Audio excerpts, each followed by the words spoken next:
Between the words that are spoken and the words that are heard, may we encounter your living word. Amen.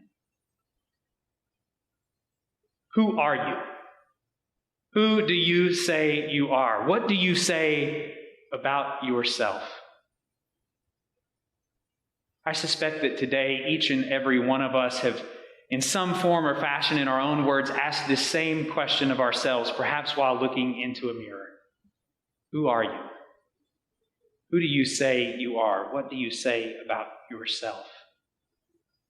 You know, it occurs to me that throughout this time of pandemic, each of us have been on an incredible journey. Some bits of that journey have been nothing short of joyful. We've encountered new ways of being a community together, new ways of being connected with our family and friends, no matter how far away they are, new ways to seek God's love in a world that seems so broken. And we've also encountered so much pain, so much suffering, so much confusion that we don't quite know what to do about it. And then we enter into this season of Advent. All the vestments that we have indicate that we've created quite a change in our liturgical season. This time of waiting. I don't know about you, but sometimes I just get a little tired of waiting. I'm not a particularly patient person, for those of you that know me well enough already. And so each Sunday, as we say our prayers and light these candles, we remind ourselves that we are waiting, anxiously awaiting, eagerly awaiting Christ coming into our world. This new time of anticipation that is supposed to be feeding our souls. As we light these candles, we're meant to see a light that grows, the presence of God growing until we reach the zenith, that moment on Christmas where we welcome Christ into our world. For some of us, that makes all the sense in the world. We can see this light growing. It's a tangible thing that we can't deny.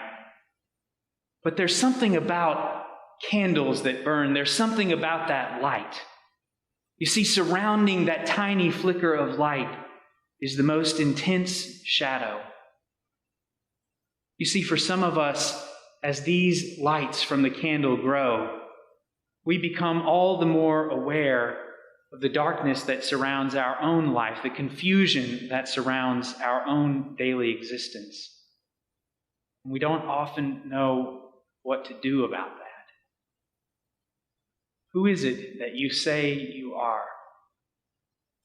Today our gospel gives story to a feeling that we all carry in ourselves from time to time, something that's completely normal. It's a sense of feeling overwhelmed and feeling unsure. And here in the gospel according to John, we hear Isaiah's words claimed anew. I am a voice crying in the wilderness. You see, we could spend a lot of time today talking about the part of the gospel that indicates that those who are questioning John the Baptist are from the Pharisees. We could spend time talking about these factions of people that are looking for the correct way, the right thing to do, and are making questions about the authority of John the Baptist in baptizing these people who are coming from the very depths of their despair to seek a new life, a new thriving. But instead, I'm less interested in that division today and more interested in the raw humanity of this voice. I am the one crying in the wilderness. As this pandemic has rolled on, each of us have had to confront the very edges of our own wilderness. We've come face to face with disappointment and despair, sadness and loss. Many of us have lost so much. And we're left with natural reactions, those of mourning, those of depression, those signs that tell us that the circumstances of our lives are reaching a point where we need help. John reminds us today of a very, very simple truth.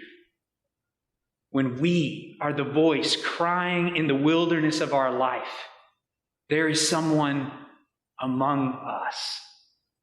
Someone among us that is taking the heights of the hills and bringing those down, and taking our valleys and lifting those up. Among us, with us in the midst of this life that we have, not looking like the Pharisees, not with the correct language and the polished sermons and all the right things at the right moment, but just an ordinary person, the very Godhead embedded in who we are, with sandals on his feet, standing in the margin with us.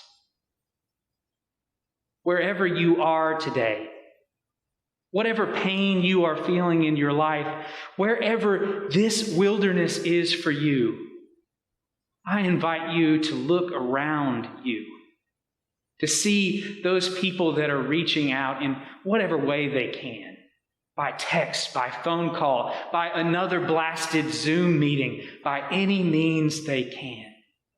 Look for those people reaching out to you and reminding you that you are created in God's image, and that this wilderness that you walk in is a wilderness that God walks with you. Reach back out for those people, especially now in this season of Advent, this season where you are waiting, knowing that you are not waiting alone, that you are not going through these things alone. And know that wherever you are in this moment, that God is offering you transformation by seeing that it's at the very margins of your wilderness that God abides with you in the faces and in the lives of those you love. And if there is anything that you need, know that we are here for you if you need us. Amen.